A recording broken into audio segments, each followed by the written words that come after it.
ಅವರುಗಳಿಗೆ ಓ ನೀವು ಬಂದಿದ್ದೀರಾ ಬನ್ನಿ, ಈಗಾಗಲೇ 12 ಜನ ಕಾಂಗ್ರೆಸ್ ಪಕ್ಷಕ್ಕೆ ಸೇರ್ಲಿಕ್ಕೆ ನಮ್ಮ ಜೊತೆಗೆ ಬಂದಾಯ್ತು, ನೀವು 13ನೇವರು ನೀವು ಬಂದ್ರೆ ನಿಮ್ಮ ಕ್ಷೇತ್ರಕ್ಕೆ ಏನು ಬೇಕು ಎಲ್ಲ ಕೆಲಸಗಳಿಗೆ ಹಣ ಕೊಡ್ತೀವಿ ಅಂತ ಹೇಳಿ ಯಾವ್ಯಾವ ರೀತಿ ನನ್ನ ಶಾಸಕರುಗಳಿಗೆ ಮಿತ್ರರಿಗೆ ಒಂದು ಒತ್ತಾಯಗಳನ್ನು ಹಾಕಿದ್ದಾರೆ.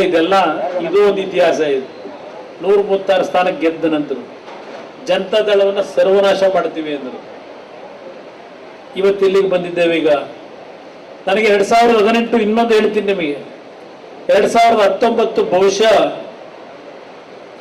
ಅವತ್ತು ಏಪ್ರಿಲ್ ತಿಂಗಳಿರಬೇಕು, ಏಪ್ರಿಲ್ ಮಾರ್ಚ್ ತಿಂಗಳು ಪ್ರಧಾನಮಂತ್ರಿಗಳನ್ನ ನಾನು 8ನೇ ಬಾರಿ ರಾಜ್ಯದ ಕೆಲವು ವಿಷಯಗಳಿಗೆ ಅವರಿಂದ ಒಪ್ಪಿಗೆ ಪಡಲಿಕ್ಕೆ ಹೋಗಿದ್ದೆ. 1.5 ಗಂಟೆ ನನಗೆ ಉಪದೇಶ ಮಾಡಿದ್ರು. ನೀನೇನು ಕಷ್ಟಪಡ್ತಾ ಇದೀಯ ಕರ್ನಾಟಕದಲ್ಲಿ, ನಿನ್ನ ಉತ್ತಮ ಅಂತ ಆಡಳಿತಕ್ಕೆ ನಿನಗೇನು ಬೆಲೆ ಇಲ್ಲ ಅಲ್ಲಿ. ಅಷ್ಟೊಳಗೆ ನಮ್ಮ ರೈತರ 25,000 ಕೋಟಿ ಸಾಲ ಮನ್ನಾ ಮಾಡಿದ್ದೆ. ನೀನು ಮಾಡಿದಂತ ಯಾವುದೇ ಒಳ್ಳೆಯ ಕೆಲಸಗಳಿಗೆ ನಿನಗಲ್ಲಿ ಏನು ಬೆಲೆ ಇಲ್ಲ. ಯಾತಕ್ಕೆ ಮಾತೆತ್ತಿರ ನಿಮ್ಮ ತಂದೆ ಹೆಸರು ತರ್ತೀಯ? ನಿಮ್ಮ ತಂದೆಯವ್ರನ್ನ ಒಂದು ಸೈಡ್ಗೆ ಇಡು, ಅವ್ರ ಹೆಸರನ್ನು ಹೇಳಬೇಡ.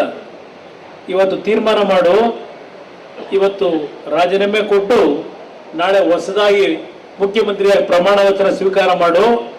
ಮುಂದಿನ ಸಂಪೂರ್ಣ ಅವಧಿ ಈ ದೇಶದ ಪ್ರಧಾನಮಂತ್ರಿಯಾಗಿ ನಾನು ಹೇಳ್ತಾ ಇದ್ದೇನೆ. ನಿನ್ನ ಆಡಳಿತವನ್ನು ನಾನು ಹತ್ತಿರದಿಂದ ಗಮನಿಸಿದ್ದೇನೆ. ನಿನ್ನನ್ನು ಯಾರು ಮುಟ್ಲಿಕ್ಕೆ ಸಾಧ್ಯ ಆಗದೆ ಇರತಕ್ಕಂಥ ಶಕ್ತಿಯನ್ನ ನಾನಿವತ್ತು ನೀನು ಕೊಡ್ಲಿಕ್ಕೆ ತಯಾರಾಗಿದ್ದೇನೆ. ತೀರ್ಮಾನ ಮಾಡುವಂತಕ್ಕಂಥ ಮಾತನ್ನು ಹೇಳಿದ್ರು ನರೇಂದ್ರ ಮೋದಿ ಅವರು. ಅಷ್ಟು ಗೌರವವನ್ನ ನಮ್ಮ ಕುಟುಂಬದ ಮೇಲೆ, ದೇವೇಗೌಡರ ಮೇಲೆ ಇಟ್ಟಂತ ಗೌರವಾನ್ವಿತ ಪ್ರಧಾನಮಂತ್ರಿಗಳ ಮಾತನ್ನ ಅವತ್ತು ನಾನು ಕೇಳಿದ್ರು.